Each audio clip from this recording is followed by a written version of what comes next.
ابراہیم علیہ السلام کی ایک بیٹے کی قربانی ہی قربانی نہیں ہے، ساری زندگی ہی سراپائے قربانی۔ ابراہیم علیہ السلام کی سیرت سے یہ پتہ چلتا ہے کہ انسان کو جنت میں اللہ تعالیٰ اس کے مزاج کے مطابق نوازے گا۔ اپنے آپ کو دوسروں کا خیر خواہ بناؤ۔ سب سے بڑی خیر خواہی یہ ہے کہ آپ انسانوں کو اللہ کے عذاب سے بچانے کے لیے فکر مند ہوں۔ جیسا کسی کا کردار ہوتا ہے ویسے اس کی شہرت ہوتی ہے۔ ہر وقت چلتے اٹھتے بیٹھتے یہ دعا حسبنا اللہ جمع کے لیے اور حسبی اللہ واحد کے لیے، حسبی اللہ و نعم الوکیل نعم المولا و نعم النصیر۔ اللہ کی رضا کے لیے جمعے سے محبت کرنا شروع کر دو۔ آج میں آپ کو یہ کہتا ہوں، اللہ سے اپنی اوقات دیکھ کے نہیں، اس کی شان دیکھ کے مانگنا چاہیے۔ ہماری آج کی یہ مختصر گفتگو کائنات کے ایک عظیم انسان حضرت ابراہیم علیہ السلام کی سیرت سے چند ایک نمایاں باتوں کے بارے میں ہوگی۔ ابراہیم علیہ السلام کی ساری زندگی کو ہی اگر دیکھا جائے تو صرف ایک بیٹے کی قربانی ہی قربانی نہیں ہے، بلکہ ابتدا سے لے کر انتہا تک حضرت ابراہیم علیہ السلام کی ساری زندگی ہی سراپائے قربانی۔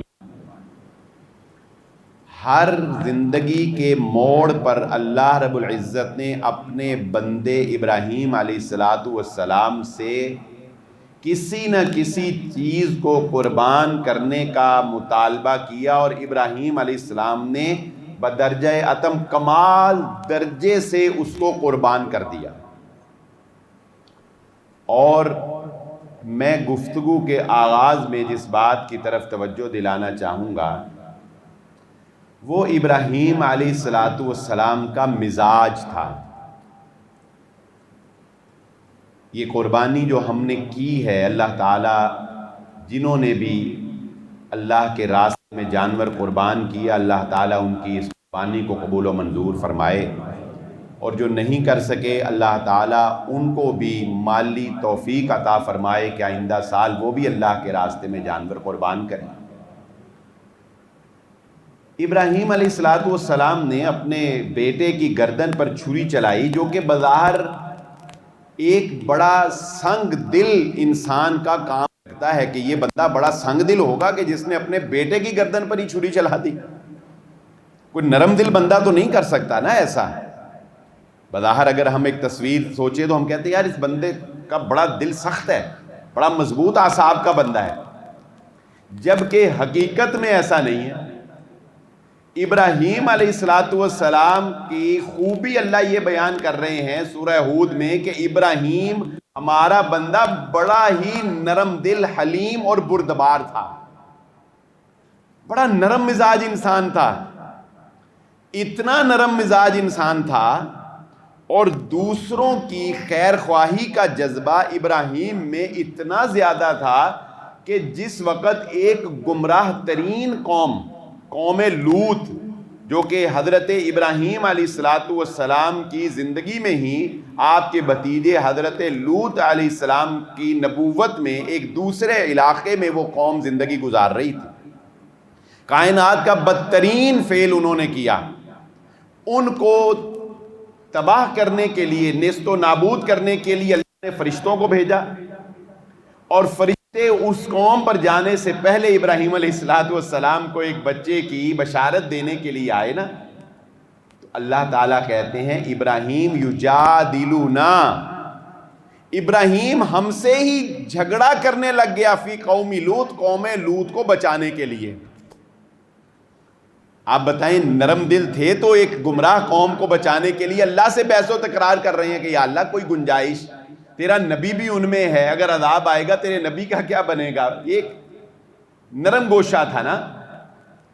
اللہ تعالیٰ کہہ رہے ہیں کہ ابراہیم اتنا خیر خواہ تھا کہ گمراہ قوم کو بچانے کے لیے ہم سے جھگڑا کر رہا ہے، لیکن یہ اتنا نرم دل انسان، جب ہم نے اس سے اس کے بیٹے کی قربانی مانگی تو یہ فوراً سے چھری چلانے کے لیے تیار ہو گیا۔ اب اس نے بالکل کوئی جھگڑا نہیں کیا، اس نے کوئی ہیلا بہانہ نہیں کیا، کوئی معذرت پیش نہیں کی، اس لیے کہ ابراہیم اپنے رب کا بہت فرما بردار اور تابعدار انسان ہے۔ اور میں اس سے ایک اور بات بھی سمجھا ہوں کہ اللہ تعالیٰ نے جنت میں جب انسان کو نوازنا ہے نا، عطا کرنا ہے، تو ابراہیم علیہ السلام کی سیرت سے یہ پتہ چلتا ہے کہ انسان کو جنت میں اللہ تعالیٰ اس کے مزاج کے مطابق نوازے گا۔ کیسے؟ کہ ابراہیم علیہ السلام نرم مزاج انسان تھے، حلیم، بردبار، سنگ دل نہیں تھے، سخت نہیں تھے۔ اللہ تعالیٰ نے ان کو جنت میں پتہ ہے کیا مقام دیا؟ کہ جب محمد الرسول اللہ صلی اللہ علیہ وآلہ وسلم معراج کے موقع پر گئے اور مختلف انبیاء سے ملاقات ہوئی، تو ابراہیم علیہ السلام سے جب نبی صلی اللہ علیہ وسلم نے ملاقات کی تو انہوں نے دیکھا کہ اللہ تعالیٰ نے ابراہیم علیہ السلام کو ان چھوٹے بچوں کو جو بلوغت سے پہلے وفات پا جاتے ہیں نا، ان کو جو جنت میں بھیجا گیا، تو ان کی کفالت، ان کی نگرانی پر جس کو مامور کیا گیا تھا وہ حضرت ابراہیم علیہ السلام تھے۔ بچوں کو ڈیل کرنا سنگ دل بندے کا کام نہیں ہے، نرم دل بندے کا کام، محبت کرنے والے کا۔ بچے محبت مانگتے ہیں، پیار مانگتے ہیں، تو ابراہیم علیہ السلام تو ایک نرم دل انسان تھے اور دوسروں کے خیر خواہ تھے۔ چنانچہ ایک پہلو اس گفتگو سے، یہاں تک کی گفتگو سے میں آپ کے سامنے یہ رکھنا چاہتا ہوں کہ اپنے آپ کو دوسروں کا خیر خواہ بناؤ، دوسروں کا ہمدرد بناؤ، نرم دل بناؤ، دوسروں کی مجبوریوں سے فائدہ نہ اٹھاؤ، دوسروں کے اوپر تانوں کے تیر نہ برساؤ۔ کتنے ہی ایسے ظالم انویسٹمنٹ کرنے والے لوگ ہمارے درمیان موجود ہیں جو لوگوں کی مجبوریوں سے فائدہ اٹھا کر ان سے سستا سامان لیتے ہیں۔ کتنے ہی ایسے نمازی، پرہیزگار قربانیاں کرنے والے ہیں، لیکن زبان سے جب تانا دیتے ہیں، زبان سے جب تکلیف دیتے ہیں، جب زبان سے کسی کو اذیت دیتے ہیں تو ایسا زخم لگاتے ہیں کہ وہ زخم بھرنے کے لیے دنیا کی کوئی دوائی کام نہیں کر سکتی۔ جراحت السنان الہ التیام عربی کا ایک شعر ہے، تیروں کے زخم تو مٹ جاتے ہیں مگر زبانوں کے لگائے ہوئے زخم نہیں مٹا کرتے۔ ابراہیم علیہ السلام کی سیرت سے دو باتیں اب تک ہم نے سیکھ لی، اللہ تعالی ہمیں ان پہ عمل کرنے کی توفیق عطا فرمائے۔ عمل سے بنتی ہے زندگی، یاد رکھیں، واقعات عمل سکھاتے ہیں، ہم نے یہاں سے عمل سیکھ کے جانا ہے انشاءاللہ۔ صرف یہ نہیں سیکھنا کہ ابراہیم علیہ السلام بڑے عظیم انسان تھے، بڑی قربانیاں دیں، اللہ نے بڑا نواز، نہیں۔ پہلی بات، ہمارے اندر دوسروں کی خیر خواہی کا جذبہ ہونا چاہیے، اتنا جذبہ کہ کوئی کتنا بھی برا ہو مگر ہم اس کے خیر خواہ بنیں، اس کو جہنم سے بچانے کی کوشش کریں، اس کو اللہ کے قریب کرنے کی کوشش کریں۔ سب سے بڑی خیر خواہی یہ ہے، یاد رکھو، سب سے بڑی خیر خواہی یہ ہے کہ آپ انسانوں کو اللہ کے عذاب سے بچانے کے لیے فکر مند ہوں۔ لیکن افسوس تو یہ ہے کہ جب میں اور آپ اپنے گریبانوں میں جھانک کے دیکھتے ہیں تو ہمیں یہ پتہ چلتا ہے کہ ہم اپنی اولاد کے مستقبل کے لیے، دنیا کی ترقی کے مستقبل کے لیے تو پریشان ہیں، مگر اپنی اولاد کی آخرت کی کامیابی کے لیے ہم اس طرح پریشان نظر نہیں آتے۔ بتائیں کیا اس طرح پریشان ہیں؟ اگر ہم اس طرح پریشان ہوتے تو ہمارے بچے بے نمازی نہ ہوتے، اگر ہم اس طرح پریشان ہوتے تو ہمارے بچے بے دین نہ ہونا شروع ہو جاتے۔ وقت قلیل ہے، بات کو آگے لے کر چلتے ہیں۔ ابراہیم علیہ السلام کی زندگی کا تیسرا پہلو، دو پہلو سن لیے، خیر خواہی اور نرم مزاجی۔ تیسرا پہلو ابراہیم علیہ السلام کی زندگی کا کیا ہے؟ کہ ساری زندگی اللہ رب العزت نے آزمائشوں میں گزروا دی، لیکن ابراہیم علیہ السلام کی زبان سے کبھی اللہ کے لیے شکوہ ادا نہیں ہوا، کبھی شکایت نہیں کی، کبھی کوئی معذرت یا عذر پیش نہیں کیا۔ باپ نے گھر سے نکال دیا، باپ سے شکوہ نہیں کیا، باپ سے مخالفت نہیں کی، بلکہ باپ کے لیے بخشش کی دعا کی۔ اللہ نے منع کر دیا، مشرک کے لیے، کافر کے لیے بخشش کی دعا نہیں کی جا سکتی، ایک صرف حجت تھی جو پوری کی جائے گی ابراہیم علیہ السلام کی۔ اور ذرا اندازہ لگائیے کتنے ہی ایسے لوگ ہیں جو اپنے باپ دادا کے غلط طریقوں کو صرف اس لیے نہیں چھوڑ پاتے کہ ہمارے باپ دادا کر رہے تھے۔ بتائیں کرتے ہیں کہ نہیں کرتے؟ نہیں تو معاشرے میں چل کے دیکھ لیں، کتنے ہی ایسے لوگ ہیں جو بدعات کے اندر گھرے ہوئے ہیں، کتنے ہی ایسے لوگ ہیں جو غیر اللہ کے نام پہ چڑھاوے چڑھاتے ہیں، دین کے وہ کام جو دین میں بدعت ہیں، خرافات ہیں، ہندوانہ رسومات ہیں، اگر ان سے یہ کہا جائے کہ بھائی آپ یہ ترک کر دیں تو وہ کہتے ہیں ہم تو ترک کر دیں، لیکن اصل میں ہمارے آباء و اجداد کرتے رہے، اب ان کی ریت ہے، ہم کیسے چھوڑ دیں؟ آسان ہے آباء و اجداد کی مخالفت کرنا، باپ کی، خاندان کی؟ ہاں آسان نہیں ہے، مگر کیا کس نے؟ ابراہیم علیہ السلام۔ اور ابراہیم علیہ السلام کی عمر اس وقت پتہ ہے کتنی تھی؟ صرف 15 سال۔ جب باپ نے گھر سے نکالا اور جب قوم سے ٹکر لی ابراہیم علیہ السلام نے، سارے بتوں کو توڑا۔ اور جانتے ہیں ایک ایک بات سے انسان بات سمجھ جاتا ہے۔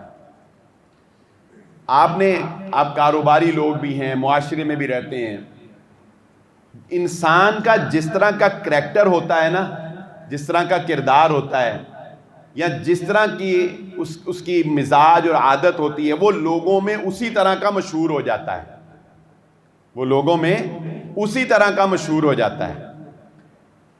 کسی انسان کی شہرت ہوتی ہے، اس کا نام لے لو، کہتے ہیں یار ہوتے بڑا سخت آدمی، بڑا ڈاڈا آدمی۔ کسی انسان کی بات ہوتی ہے، کہتے ہیں یار بڑا ایماندار بندہ ہے، مال لینا نا اودے کولو لینا، تانوں چیز ایک نمبر دے گا۔ کہتے ہیں کہ نہیں کہتے؟ جیسا کسی کا کردار ہوتا ہے ویسے اس کی شہرت ہوتی ہے۔ ابراہیم علیہ السلام کی اپنے معاشرے میں شہرت پتہ ہے کیا تھی؟ جب قوم واپس آئی اور بتوں کو ٹوٹا ہوا دیکھا نا، تو قوم نے کہا یہ کام سوائے ابراہیم کے کوئی اور کر ہی نہیں سکتا۔ ایک ہی بندہ ہے جو اتنی جرت کر سکتا ہے کہ ہمارے بتوں پہ ہاتھ ڈال دے، بتوں کو توڑ دے۔ اللہ کے محبت میں اتنا دلیر آدمی پوری قوم میں صرف ایک ہے، اور اس وقت اس کی عمر صرف 16 سال ہے، اور قوم یک زبان ہو کے کہہ رہی ہے کہ وہ ابراہیم علیہ السلام ہے۔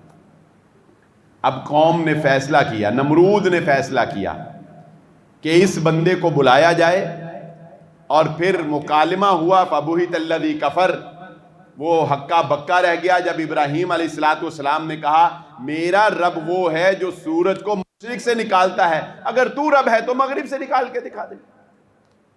اور یہ ایک بڑا زبردست فارمولہ ہے توحید کا، یاد رکھنا۔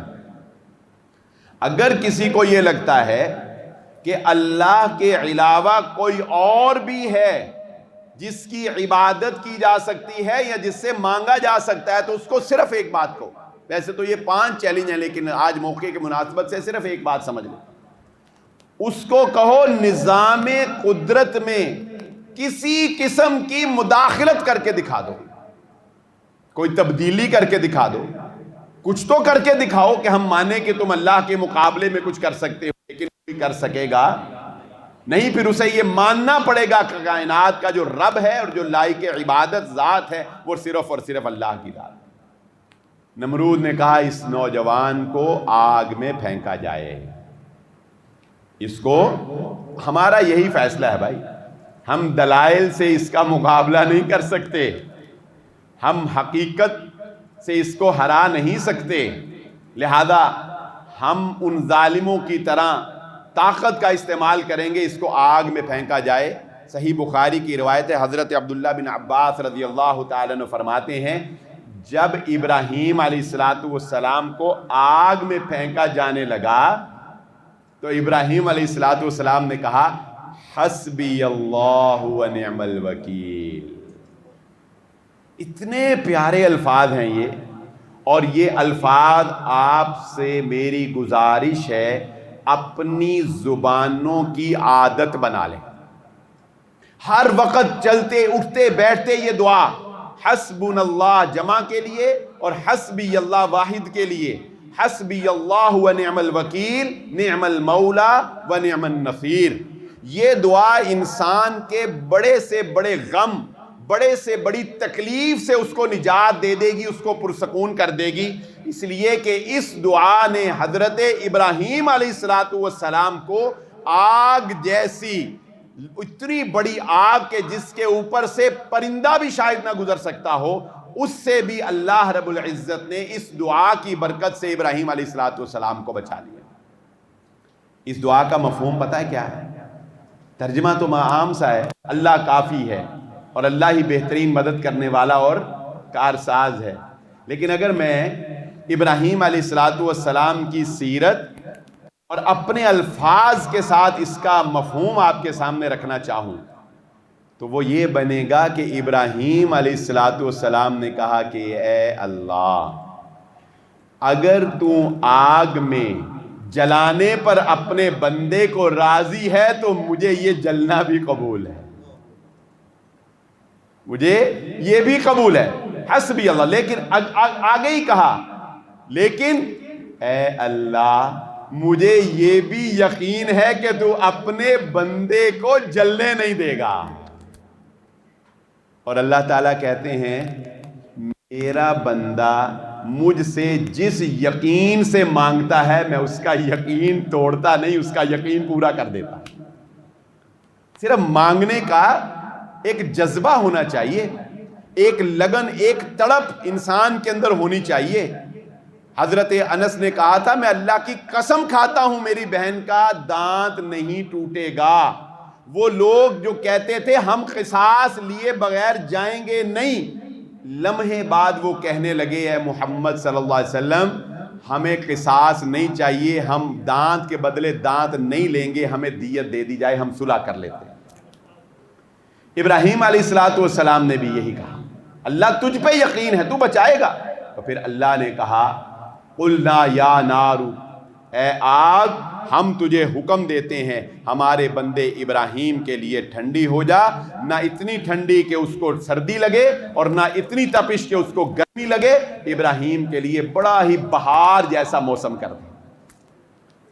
قوم کو اللہ رب العزت نے اس نمرود ظالم کو جو کہتا تھا کہ میں خدا ہوں، اپنی سب سے چھوٹی سی ایک ادنا سی مخلوق مچھر سے اللہ رب العزت نے اس کو مروا دیا۔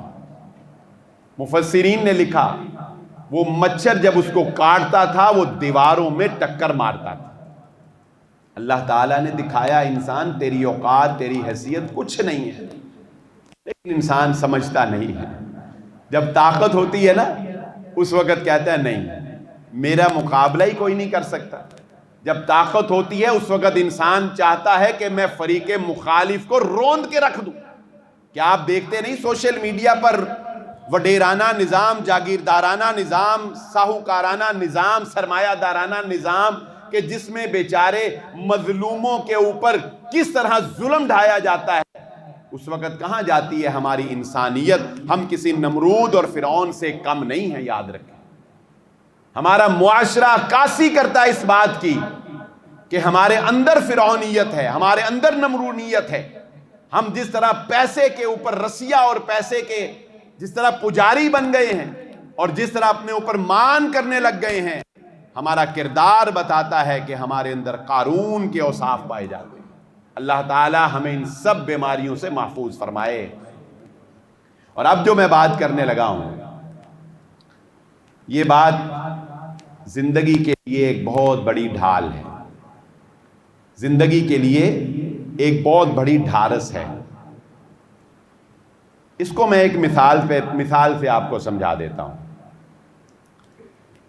ایک باپ اور بیٹے کا آپس میں بڑا مان اور بڑا گہرا تعلق ہوتا ہے، اور بیٹا اپنے باپ سے جب کوئی چیز مانگتا ہے تو بڑے مان سے مانگتا ہے، اور اسے یہ یقین ہوتا ہے کہ میرا باپ مجھے انکار نہیں کرے گا، جبکہ اس کو پتہ بھی ہو کہ باپ کے پاس دینے کے لیے یہ چیز موجود ہے اور کوئی رکاوٹ بھی نہیں ہے. لیکن پھر بھی میں اور آپ اگر ہم اپنی فیلنگز کو جج کرنے کی کوشش کریں نا، تو اگر ہم کبھی اپنے باپ سے کوئی چیز مانگیں اور وہ دے سکتے ہوں اور پھر بھی نہ دیں، تو ہم اندر ہی اندر سے ان کے مخالف ضرور ہوں گے، شکوہ ضرور کریں گے، لڑائی بڑے بھی فرما بردار ہوں گے تو چلو لڑائی نہیں کریں گے، ورنہ آج کل جو صورتحال ہے، آج کل تو لوگ چھیننے پہ آئے ہوئے ہیں بچے ماں باپ سے. بھائی چلو ہم اپنے آپ کو بڑا فرما بردار بھی بنا لینا، تو ہم اندر ہی اندر یہ ضرور کہیں گے کیسا عجیب باپ ہے، مجھے ضرورت ہے، اس کو پتہ بھی ہے، دیتا نہیں ہے. لیکن ایک باپ اور بیٹے کا رشتہ اتنا گہرا نہیں ہوتا جتنا اللہ کا اور نبی کا رشتہ گہرا ہوتا ہے. نبی کو اپنے اللہ پہ بڑا مان ہوتا ہے، نبی بڑے مان سے مانگتا ہے. حضرت ابراہیم علیہ السلام کی جو خوبی میں اب آپ کو بیان کرنے لگا ہوں، اگر یہ ہماری زندگیوں میں آ جائے، ہماری زندگیوں سے ناشکری کا عنصر ختم ہو جائے، بے برکتی ختم ہو جائے، رونا دھونا ختم ہو جائے. 85 سال تک ابراہیم علیہ السلام اللہ سے اولاد مانگتے رہے، پتا تھا اللہ دے سکتا ہے، اللہ نے 85 سال بڑھاپے تک نہیں دیا. ابراہیم علیہ السلام نے ایک مرتبہ بھی اللہ سے شکوہ نہیں کیا، ایک مرتبہ بھی دل میں ملال نہیں آیا، دل میں ملال نہیں آیا کہ کیوں نہیں دے رہا اللہ. اور جب دیا تو اس وقت دیا جب ہو نہیں سکتا تھا، پھر بھی ابراہیم علیہ السلام نے تعجب نہیں کیا. بڑھاپے میں دیا جب ہو نہیں سکتا تھا، خود بوڑھے ہو گئے، بیوی بانجھ ہو گئی، اللہ نے اس وقت دیا. ابراہیم علیہ السلام کو پتا تھا وہ جب دینا چاہے گا وہ اسباب کا محتاج نہیں ہے. آپ کو ایک دلچسپ واقعہ بتاؤں، میں بس اس بات کے مخالف ہوں. میں ایک دفعہ ایک بندے کے ساتھ، دوست ہے، جا رہا گاڑی پہ، مجھے کہنے لگا بلال صاحب 10 لاکھ روپے کی ضرورت ہے. یہ پرانی بات ہے جب 10 لاکھ کوئی چیز تھا، اب تو 10 کروڑ کوئی چیز نہیں ہے، 10 سال پرانی بات ہے. وہ کہنے لگا کہ بلال صاحب دعا کریں، 10 لاکھ روپے کی نا بڑی ضرورت ہے، اللہ تعالیٰ مجھے دے دے. میں نے اس کو کہا یار تو نے جب اللہ سے مانگنا ہی ہے تو 10 لاکھ کیوں مانگ رہا ہے؟ تو اللہ تعالیٰ سے کروڑ مانگ. چل 10 لاکھ تجھے چاہیے، کروڑ مانگے گا، ہو سکتا ہے اللہ دے دے تو چلو اور سوکھا. کہتا ہے نہیں بلال صاحب، بندے نے اپنی اوقات دیکھ کے منگنا چاہیے. کچھ دیر نا، میں آپ کو اپنی ذاتی تجربہ بتا رہا ہوں، اچھا اس کی یہ بات میرے دماغ میں بیٹھی، کچھ دیر میں بھی یہی سوچتا رہا کہ یار بندے کو نا اللہ سے اپنی اوقات دیکھ کے ہی منگنا چاہیے. لیکن زندگی گزرتے گزرتے، تجربہ ہوتے ہوتے، آج میں آپ کو یہ کہتا ہوں اللہ سے اپنی اوقات دیکھ کے نہیں، اس کی شان دیکھ کے مانگنا چاہیے. اللہ سے ہماری اوقات ہے کیا بتائیں؟ ہماری اوقات ہے کہ ہم یہاں بیٹھ کے یہ اللہ کی عبادت کے لیے یہاں جمع ہوئے ہیں؟ یہ ہماری اوقات ہے؟ ہمارے اعمال جتنے ہم گناہوں سے لتھڑے ہوئے بھرے ہوئے ہیں، وہ یہ اللہ کی توفیق ہے، اللہ کی رحمت ہے، اللہ کی قسم کہ اللہ نے ہمیں یہاں پہ جمع کر دیا. اور میں آپ کو وقت اجازت نہیں دیتا، میں آپ کو ایک نصیحت کی بات کرنا چاہوں گا. زندگی کا ایک معمول، زندگی کی کامیابی کا ایک نسخہ. میرے 2 دوست دارالسلام سے یہاں تشریف لائے ہیں، میں ان کا شکریہ ادا کرتا ہوں. اللہ تعالیٰ ان کی اس نیکی کو قبول فرمائے. وہ اس بات کو الحمدللہ سمجھتے ہیں.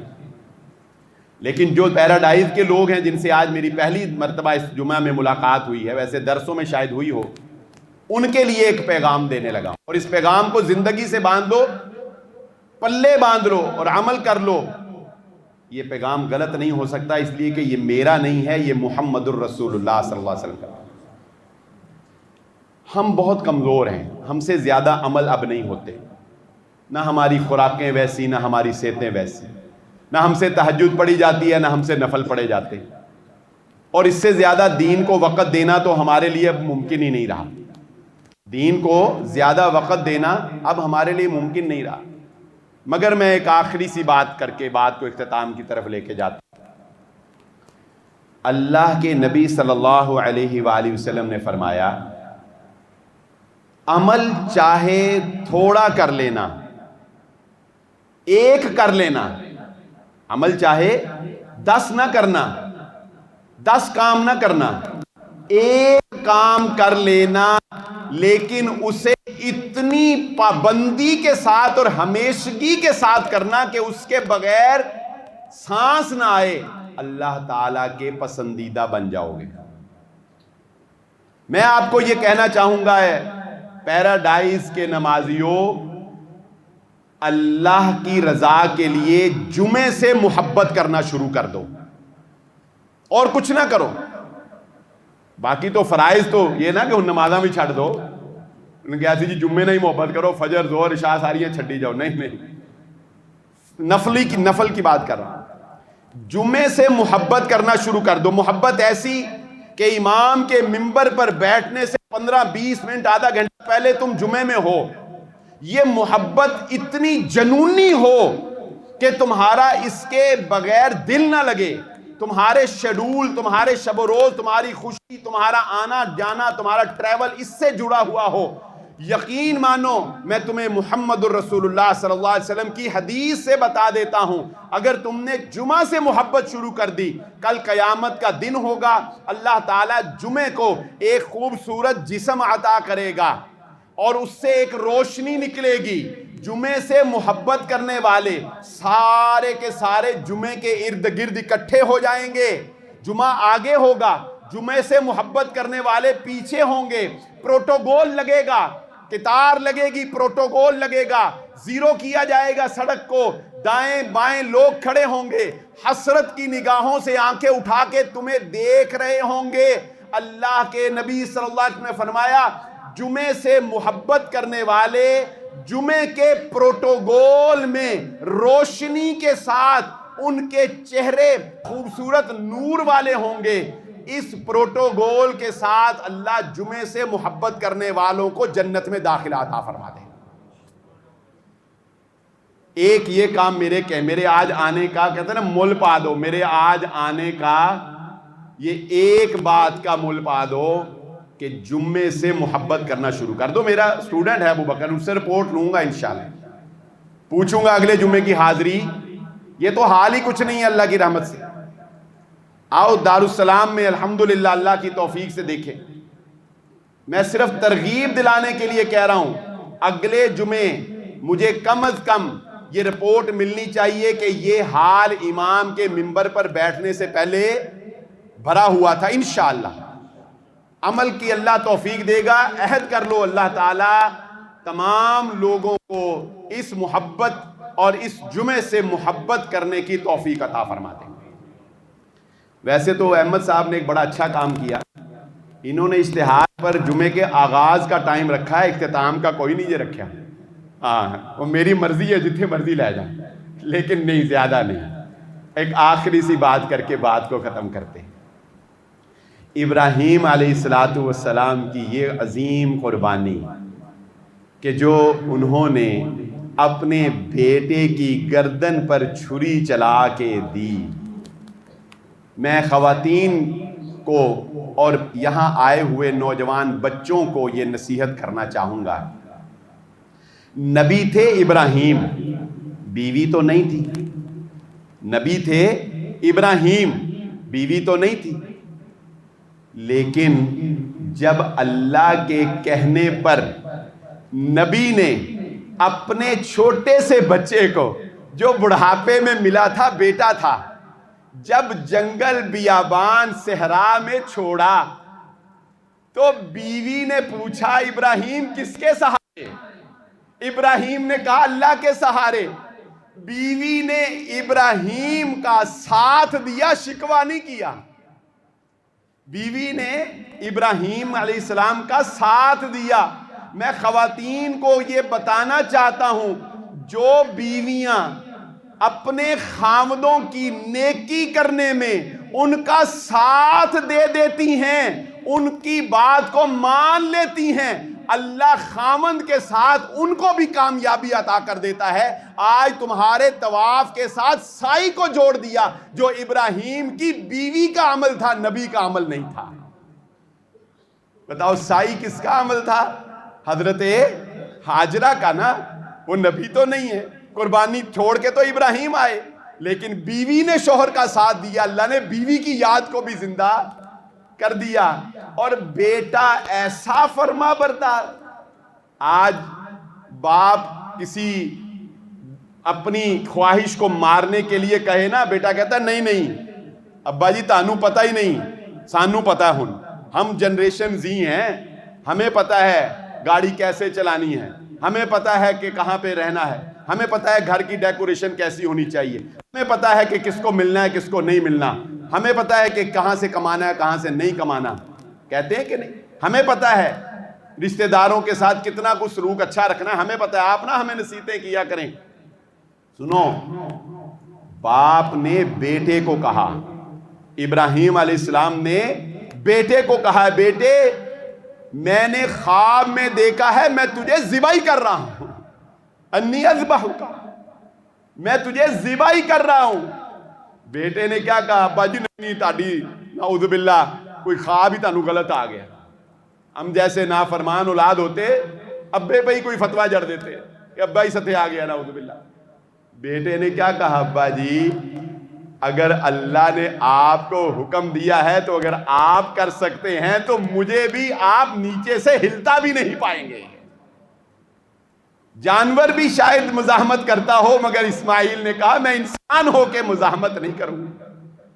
ستجدنی انشاءاللہ، اگر اللہ نے چاہا تو آپ یہ قربان ہوتے ہوئے دیکھیں گے، کس صبر اور ثابت قدمی کے ساتھ میں اللہ کے راستے میں جان دینے کے لیے تیار ہوں۔ اور اللہ لن ینال اللہ لحومھا ولا دماؤھا ولکن ینالہ التقوی منکم، اللہ کو تمہارا پیسہ چاہیے، تمہارا گوشت چاہیے، یہ اس کی تو عطا ہے، اسی نے تو نوازا ہے، اسی نے تو دیا ہے، اس کو نہیں چاہیے یہ ران، اس کو نہیں چاہیے یہ اچھا گوشت، اس کو نہیں چاہیے یہ مچھلیاں، نہیں اس کو نہیں چاہیے۔ وہ کیا کہتا ہے؟ اس کو اسماعیل چاہیے تھا؟ نہیں، اس کو اسماعیل نہیں چاہیے تھا۔ اس نے کہا اے ابراہیم جب تو اپنے بیٹے کی گردن پر چھری چلا دے گا، ہم صرف یہ دیکھیں گے کہ تو قربانی دے سکتا ہے کہ نہیں دے سکتا۔ جب ہمیں یہ پتا چل گیا کہ تو قربانی دے سکتا ہے، ہم تجھے نواز دیں گے، ہم تجھے عطا کر دیں گے، تجھے بیٹا بھی عطا کر دیں گے، اور قیامت تک کے لیے تیری یاد کو اس امت میں زندہ کر دیں گے۔ یہ حج سارے کا سارا یاد ہے ابراہیم علیہ السلام کی، اور یہ عنایت ہے اللہ کی جو اللہ نے اپنے بندے ابراہیم علیہ السلام پہ کی، کہ دنیا سے چلے جانے کے بعد ابراہیم علیہ السلام کو جو نوازش ہوئی، جو اللہ کی عطا قربانیوں کا جو صلہ ملا نا، قربانیوں کا صلہ یہ نہیں ملا کہ ابراہیم علیہ السلام کو پہاڑ سونے کے کر دیے گئے، جب دنیا سے گئے تو بڑی جائیداد چھوڑ کے گئے۔ افسوس آج ہم پہ حلال و حرام کی تمیز کیے بغیر اپنی اولادوں کے مستقبل کے لیے زیادہ سے زیادہ جائیدادیں چھوڑ کے جانے کا تو ہمیں پتہ ہے، مگر دین چھوڑ کے جانے کا ہمیں نہیں پتہ۔ ابراہیم علیہ السلام کو اللہ نے ان کی ان قربانیوں کا جو صلہ دیا، سنیں وہ صلہ کیا تھا؟ وہ صلہ یہ تھا کہ ابراہیم علیہ السلام کے بعد قیامت تک جتنے نبی آئے وہ سارے کے سارے ابراہیم علیہ السلام کی اولاد میں سے آئے۔ ابراہیم علیہ السلام کو صلہ یہ ملا کہ جب امت مسلمہ نماز پڑھتی ہے، ان کی نماز اس وقت تک قبول نہیں ہوتی جب تک ابراہیم علیہ السلام پہ اپنے نبی کے ساتھ درود نہیں بھیج رہے تھے۔ امت تو ہم نبی کی ہیں، مگر ہمارے مسلمانوں کے باپ ابراہیم علیہ السلام ہیں۔ انسانوں کے 3 باپ ہیں، مسلمانوں کے 3 اور عام انسانوں کے 2۔ ایک سب کے باپ ابراہیم علیہ السلام نہیں ہیں۔ ابراہیم علیہ السلام کن کے باپ ہیں؟ سب مسلمانوں کے، سب کے باپ حضرت آدم علیہ السلام ہیں۔ پھر ہمارے وہ باپ جو ہمارے حقیقی باپ جس کے نطفے سے ہم پیدا ہوئے، اور تیسرے نمبر پر ملت ابیکم ابراہیم۔ سورہ حج کی آخری آیت میں اللہ نے فرمایا اے مسلمانوں تمہارے ایک روحانی باپ بھی ہیں جو حضرت ابراہیم علیہ السلام ہیں۔ ابراہیم علیہ السلام کی یاد، قربانی، حج، ہر جگہ اللہ رب العزت نے نواز دیا۔ ایک بندہ بھی جب طواف کرتا ہے نا، آخری بات سے ان کے بعد ختم کرتے ہیں، ایک بندہ جب طواف کرتا ہے، ایک قدم رکھتا ہے نا، تو ایک قدم رکھنے پر اس کے نامہ اعمال میں 1 نیکی لکھی جاتی ہے۔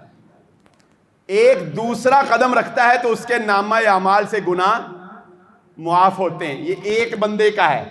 اور طواف میں ذرا اندازہ لگائیں نا، اب کتنے قدم بنتے ہیں۔ 1 گھنٹے کا طواف اب اوپر ہوتا ہے، وہ نیچے بھی کریں تو پھر بھی کوئی 25-30 منٹ لگ جاتے ہیں۔ تو ایک بندے کے 1 قدم رکھنے پر 1 نیکی۔ اور ذرا تصور کرو، ہر بندہ جب قدم رکھتا ہے تو اس کے قدم رکھنے پر ابراہیم علیہ السلام کے نامہ اعمال میں نیکی لکھی جاتی ہے۔ درجات کی بلندی کا اندازہ یہاں سے لگا۔ اور وہ یہودی جو ہمارا دشمن ہے وہ بھی کہتا ہے ابراہیم کارڈ کر لو، ابراہیمی معاہدہ کر لو۔ کیوں؟ کیونکہ وہ کہتا ہے ابراہیم سے ہم بھی محبت کرتے ہیں۔ ابراہیم کو اللہ نے تمام انسانوں کے لیے ایک ایسی شخصیت بنا دیا کہ جس سے سارے ہی محبت کرتے ہیں۔ اللہ تعالیٰ سے دعا ہے اللہ مجھے اور آپ کو جو کہا اور جو سنا سمجھنے کی اور عمل کرنے کی توفیق عطا فرمائے۔ وآخر دعوانا الحمدللہ رب العالمین۔